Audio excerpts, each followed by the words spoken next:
आज जो बात मैं कहने जा रहा हूं वो साधारण नहीं है।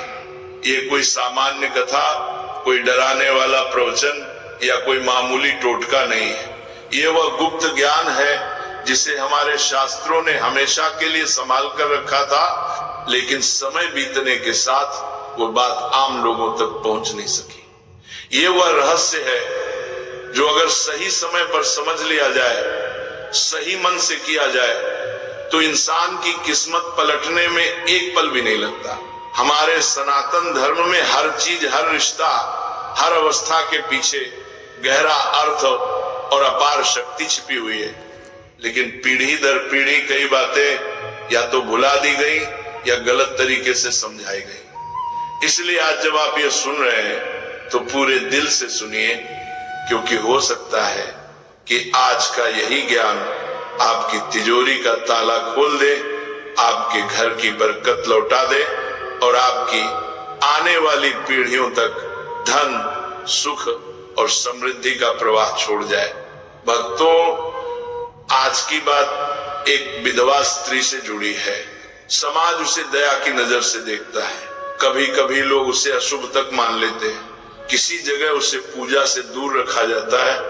कहीं लोग उसके सामने शुभ काम होने से डरते हैं। लेकिन सच क्या है? सच ये है कि जिस स्त्री ने अपने पति को खो दिया, जिसने अपना सुहाग खो दिया, जिसने अपनी दुनिया खो दी, वह दुनिया की सबसे शक्तिशाली आत्माओं में से एक बन जाती है। क्योंकि भक्तों, जब बाहरी श्रृंगार खत्म होता है तो भीतरी तेज जाग जाता है। जब मन का सबसे बड़ा दुख झेल लिया जाता है तो आत्मा तपस्वी बन जाती है। जब जीवन की सबसे भारी परीक्षा दे दी जाती है तो भीतर ऐसी ऊर्जा पैदा होती है जो किसी साधु, किसी ऋषि, किसी योगी से कम नहीं रहती।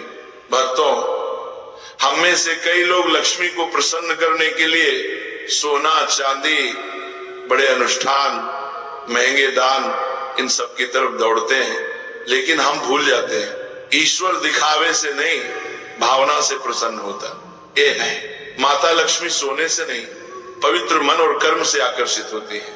और सबसे बड़ा सत्य, जहां एक तपस्वी आत्मा का आशीर्वाद मिलता है वहां कभी दरिद्रता टिक नहीं सकती।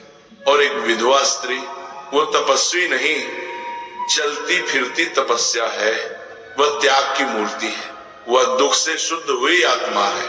वह ईश्वर के सबसे करीब खड़ी होती है, क्योंकि जिसने संसार में सब खो दिया उसे ईश्वर ही सहारा देता है। इसलिए भक्तों, अगर किसी व्यक्ति के जीवन में धन की कमी हो, कर्ज न उतर रहा हो, दुकान न चल रही हो, नौकरी अटक गई हो, घर में बरकत न टिक रही हो, चाहे कितनी मेहनत करो लेकिन किस्मत साथ न दे रही हो, तो इसका समाधान पैसे, पूजा, अनुष्ठान या भागदौड़ में नहीं, एक तपस्वी आत्मा की कृपा में छिपा है।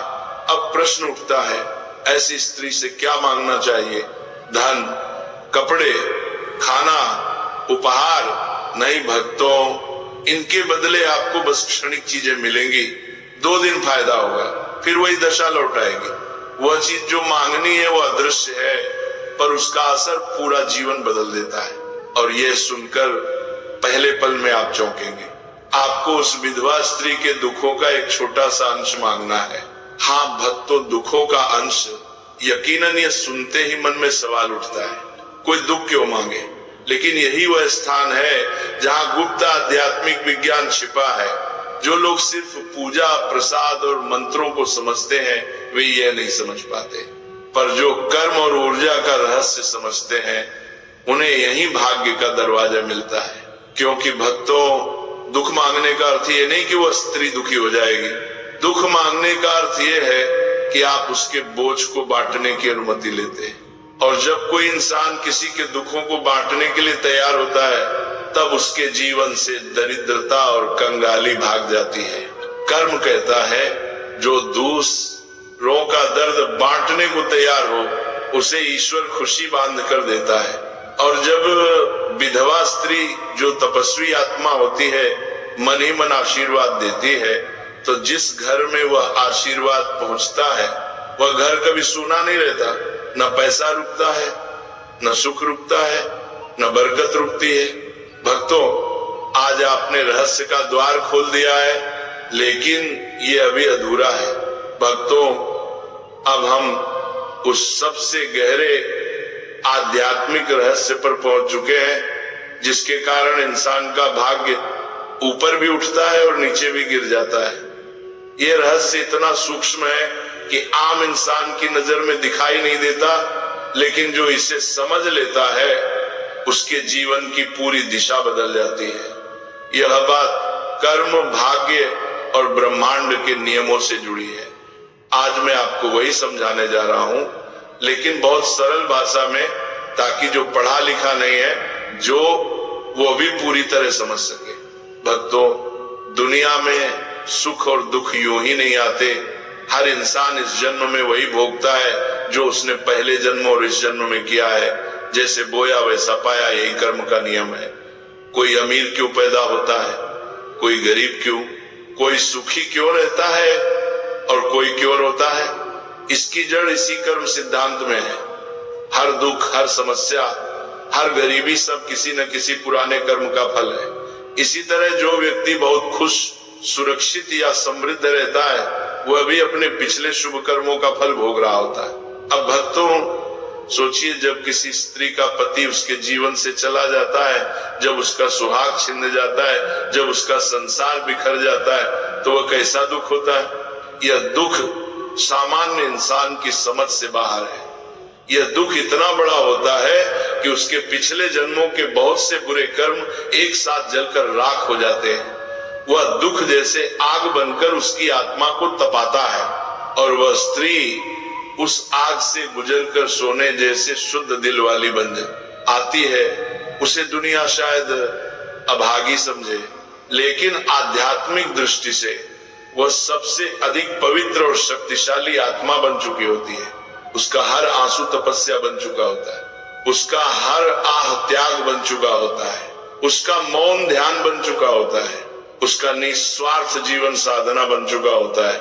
इसीलिए उसके आशीर्वाद में भी ताकत होती है और उसके श्राप में भी ताकत होती है। इसलिए कहा गया है, विधवा को कभी रुलाना नहीं चाहिए, उसका दिल कभी नहीं दुखाना चाहिए, क्योंकि उसका दिल दुखाने वाला व्यक्ति सीधे अपने भाग्य को चोट पहुंचा देता है।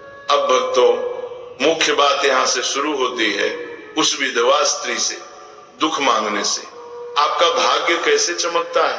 पहली बात, आप वास्तव में दुख खरीदते नहीं, आप दुख बांटते हैं। जब आप उसके पास जाते हैं और मन ही मन दिल से सच्ची करुणा से कहते हैं, माँ, जो दर्द आप अपने दिल में सह रही हैं, उसका एक छोटा सा कण मुझे दे दो ताकि आपका बोझ थोड़ा कम हो जाए, तो आप उस स्त्री से दुख नहीं मांग रहे होते, आप ब्रह्मांड को संदेश दे रहे होते हैं, मैं किसी का दर्द बांटने के लिए तैयार हूँ। ब्रह्मांड तुरंत आपके कर्म को पहचान लेता है, क्योंकि दुनिया में लोग खुशी छीनते हैं, फायदा लेते हैं, काम की चीजें मांगते हैं, लेकिन किसी का दर्द बांटना बहुत दुर्लभ है। और भक्तों, ये प्रकृति का नियम है। जो इंसान दूसरों के दर्द को बांटने के लिए आगे आता है, भगवान उसके जीवन के दुखों को बांटना शुरू कर देते हैं। उस क्षण से कंगाली हटने लगती है, धन का प्रवाह शुरू हो जाता है, भाग्य के बंद दरवाजे खुलने लगते हैं और बरकत, सफलता और शांति जीवन में उतरने लगती है। क्योंकि आपने किसी का बोझ हल्का किया, इसलिए ब्रह्मांड आपका बोझ हल्का कर देता है। आपने दुख बांटने की मंशा दिखाई, इसलिए ईश्वर आपके सुख बढ़ा देते हैं। यही कारण है भक्तों, कई लोग मंदिरों में लाखों रुपए दान करके भी सुख नहीं पाते, और कुछ लोग किसी दुखी को सच्चे दिल से 2 शब्द बोलकर भी अमीर हो जाते हैं। क्योंकि ईश्वर चढ़ावे नहीं, भावना देखते हैं। माता लक्ष्मी हीरे नहीं, कर्म देखती है। भाग्य दौलत नहीं, मानवता का तराजू तोलता है। भक्ति है, और यह हिस्सा सबसे अधिक रहस्यपूर्ण और जीवन बदल देने वाला है। अभी तक आपने समझा कि करुणा और परमार्थ का भाव किस तरह भाग्य को पलट देता है।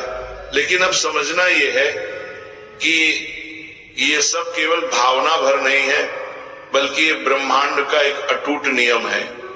जब इंसान अपने दिल में ये सच्ची इच्छा पैदा करता है कि अगर किसी का बोझ कम हो जाए तो थोड़ा सा दुख मैं सह लूं, तब उसी क्षण ब्रह्मांड उसके अंदर वह शक्ति जगाता है जिसके सामने दरिद्रता, असफलता और दुर्भाग्य टिक ही नहीं पाते। यह वह पल होता है जब मनुष्य भीतर से बदल रहा होता है, और जब मनुष्य भीतर से बदलता है तभी जीवन बाहर से बदलता है। भाग्य बाहर से नहीं पलटता, भाग्य पहले दिल के अंदर पलटता है। भक्तों, दुनिया में दो तरह के लोग होते हैं, एक जो सिर्फ लेने के लिए आए हैं और दूसरे जो देने के लिए आए हैं। जो सिर्फ लेता है उसका भाग्य सीमित रहता है, लेकिन जो देना सीख जाता है उसका भाग्य अनंत हो जाता है। और देने की सबसे महान चीज क्या है? पैसा नहीं, वस्तुएं नहीं, बल्कि किसी के दर्द को थोड़ा सा बांट लेने की भावना। यही सबसे बड़ा दान, सबसे बड़ा तप और सबसे बड़ा पुण्य है। जब आप किसी विधवा माता के दुख को बांटने की भावना रखते हैं, उस क्षण आप उसका जीवन आसान बनाने की जगह उसके कर्मों को भी हल्का कर रहे होते हैं। और जब उसके कर्म हल्के होते हैं तो वह भीतर से दुआ देती है, चाहे बोल कर दे या बिना बोले, उसका आशीर्वाद सीधा आपके भाग्य में लिख दिया जाता है। याद रखना भक्तों, दुनिया में सबसे सच्ची दुआ उस इंसान की होती है जिसने दुख झेला हो, क्योंकि जो केवल सुख में रहा है उसकी दुआ में आग नहीं होती। लेकिन जिसने खोया हो, सहा हो, रोया हो, उसकी दुआ पत्थर पर भी फूल उगा सकती है।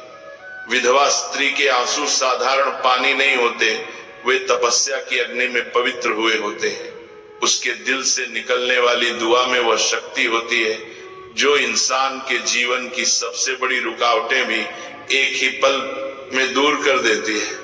और जब आप उसके दुख के साथ खड़े होते हैं, बिना कुछ मांगे, बिना कोई पहचान चाहे, बिना कोई बदले की इच्छा रखे, तब ब्रह्मांड आपकी किस्मत को उस जगह से उठाकर उस जगह पहुंचा देता है जहां आप खुद भी कभी पहुंचने की कल्पना नहीं कर पाए थे। भक्तों, करुणा ब्रह्मांड की सबसे ऊंची तरंग है। धन उसकी छाया है, किस्मत उसकी दासी है और समृद्धि उसका परिणाम है। जिस दिन मन में करुणा पैदा हुई, उसी दिन घर में बरकत का प्रवाह शुरू हो गया। सोचो, एक दिल जो किसी और के आंसू मिटाने के लिए तैयार है, भगवान उसे आंसू कैसे देंगे? लेकिन उससे भी ज्यादा दयालु है जो दया के मार्ग पर चल पड़ता है, उसके पीछे खुद लक्ष्मी और नारायण चल पड़ते हैं। भक्तों, दुनिया में सबसे मजबूत व्यक्ति वो नहीं है जो बहुत पैसा कमाता है, बल्कि वह है जो दूसरों के दर्द को देखकर उसका हिस्सा अपने ऊपर लेने की क्षमता रखता है। यही तो असली धनी होने का मापदंड है। जो इंसान सिर्फ अपने लिए कमाता है वो अमीर हो सकता है, लेकिन जो इंसान दूसरों के लिए जीता है वह महाधनवान हो जाता है। धन केवल तिजोरी में नहीं रहता, धन हृदय में रहता है। और जहां हृदय में दया हो, वहां से धन, शांति, सम्मान और सौभाग्य कभी नहीं जाता। यही कारण है भक्तों की कई बार आप देखेंगे कुछ लोग कम कमाते हैं लेकिन उनके घर में कभी कमी नहीं होती, और कुछ लोग बहुत कमाते हैं फिर भी परेशान रहते हैं। क्यों? क्योंकि समृद्धि मेहनत से नहीं आती, समृद्धि कर्म और करुणा से आती है। मन का विशाल भाव सौभाग्य को अपने पास खींचता है, जैसे चुंबक लोहे को खींचता है। जब दिल बड़ा हो जाता है तब जीवन बड़ा हो जाता है। और ये याद रखना भक्तों, माँ लक्ष्मी घर में तभी कदम रखती है जब दिल में दया जीवित हो।